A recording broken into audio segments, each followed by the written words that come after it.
So again, dear friends, everybody who's attending today's session or listening to this session, and above all, my dear friend Mar, who was able to put a beautiful network of wisdom and knowledge together, friends who are interested in this very sort of essential topic for the future evolution of humanity, I would say, which are networks. Today's topic is how to lead and engage with networks. This is the 5th year, actually the 6th year, 5.5 years since eco-civilization movement started to evolve and reach far throughout different continents, trying to really touch people around the world and bring the topics that matter to those who are ready to engage. Purpose of the Year of Leadership Challenge, the reason why we decided to go for this is because we realized that there is a growing number of leadership schools around the world. There is a growing number of leadership courses around the world. But somehow, when we look around, it seems that at least in the Western civilization, it's a strange way of leading nations. So we said, okay, let's go and raise the awareness about what is happening to leaderships today, challenge the concepts within which the leadership roles are being delivered, and dare to go even beyond and challenge the concept itself. Is it still delivering on the needs of people and the planet? And of course, we're all invited to imagine and practice something new, something that we feel deeply inside that it's calling to be manifested in this new reality. The whole Year of Leadership Challenge is brought to you by 4 different networks. And even through that, we try to demonstrate that cross-pollination and cross-connection and cross-collaboration and innovation might be the future we are looking for. Because only when you bring enough diversity, this diversity can actually imagine solutions for this complex world that we have been developing throughout centuries. Besides Mar, there is also Andrea Codrin and Lev Gordon, who have delivered several sessions in the past. But today, it's my incredible pleasure to join strengths together again with my dear friend Marin Trulini, who's also a G100 chair. Like me, we're both proud chairs of G100 movement, 100 projects that are led by 100 women around the world, trying to contribute its own little share to a better world. What is eco-civilization? Just really quickly, it's been a movement happening for 5.5 years. Our first phase, it's going to be 30 years. So we hope in the first phase of these 30 years, we will learn the basic behavior of not only movement, but civilizations, and be able to understand, can civilization be actually observed and steered and stewarded, or do they happen beyond human interaction and influence? Currently, we see ourselves as a disruptive global cluster of people who care. This is the most important word. People who care regardless of profession or the social or any other interest groups that they belong to. The only important thing is that they care about themselves and life around them, and they are willing to engage in order to create a more balanced world.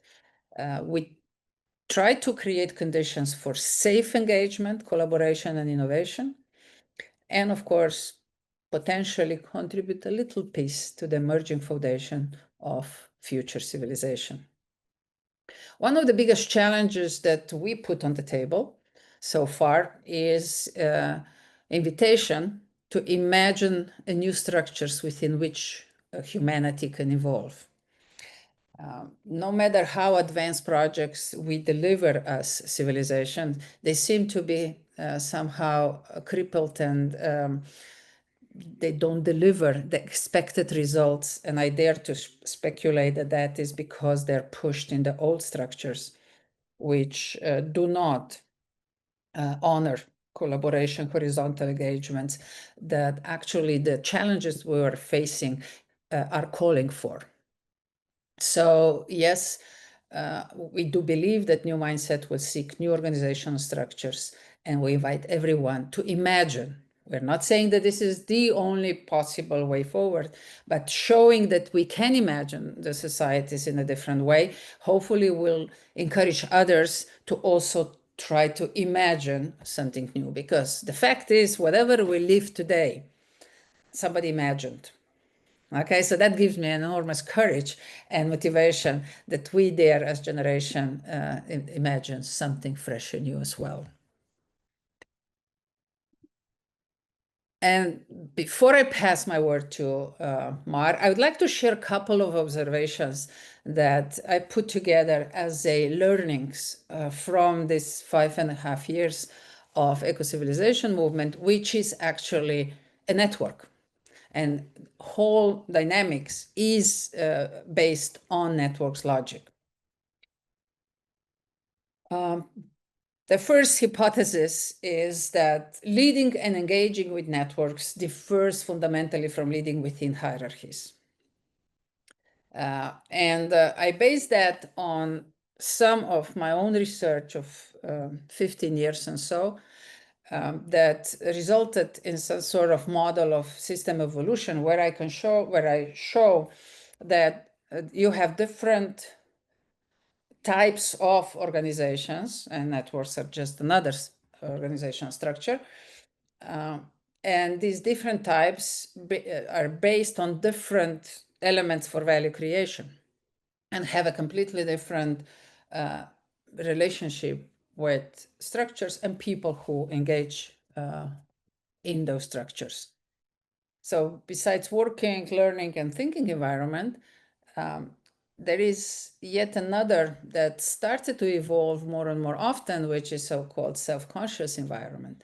And I would dare to say that that is the basis for network logic. If network wants to be successful and wants to really be prosper and thrive on a long, sustainable manner, needs a high level of consciousness being developed within the network of all the members and all active participants. So more we look at the system evolution, more we see that overall system consciousness plays a very important role. It's not here a place today to go too deep into it, but hopefully we'll have another opportunity. But all I wanted to say here is that the networks, yes, indeed, they have their own logic, their own way of behavior. And it's, for me, in order to have it in a sustainable manner, high level of consciousness needs to be, members needs to hold in the space. And of course, in order to deliver, we can say immediately that within those networks, it is not about command and control, but about sensing, connecting, and facilitating a flow.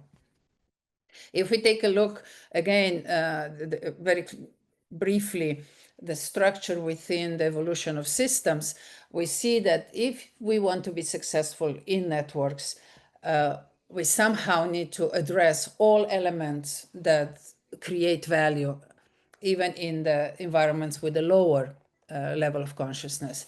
So yes, we need to take care of productivity, quality, innovation, and at the end, because it's a horizontal structure where so many different elements directly engage with each other, intuition plays an extremely important role as well. The third hypothesis that I'm now observing closely is that networks cannot be led, but I would rather argue that they have to be nurtured and stewarded. So they need a caring, safe, and fertilized space to thrive.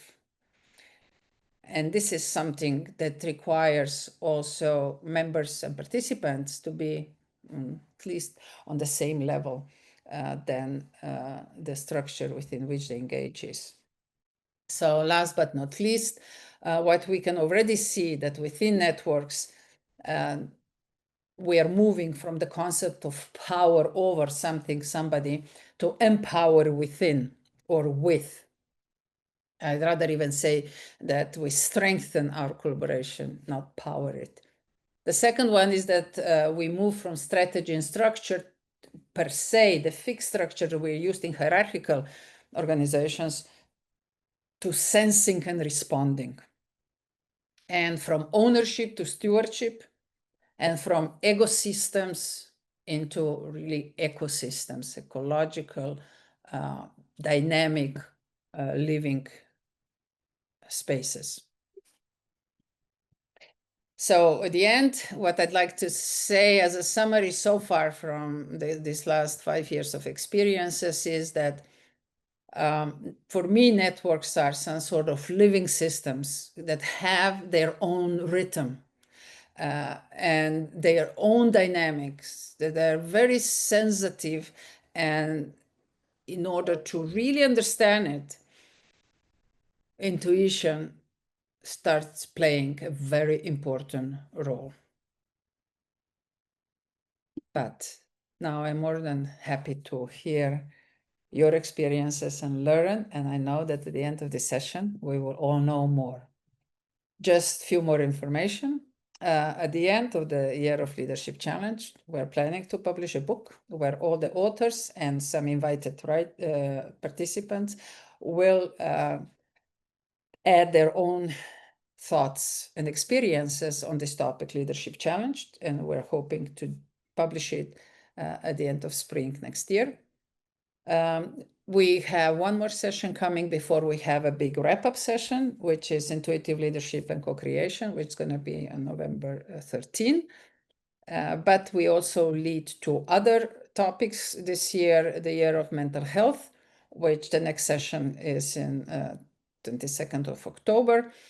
And we'll also finish this year. But in October this year, the beginning of October, we started a new series of talks and discussions called The Soul of the City.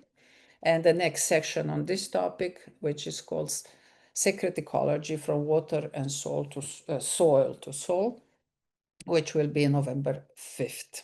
So that's all from my side. And now, Mar, the word is yours.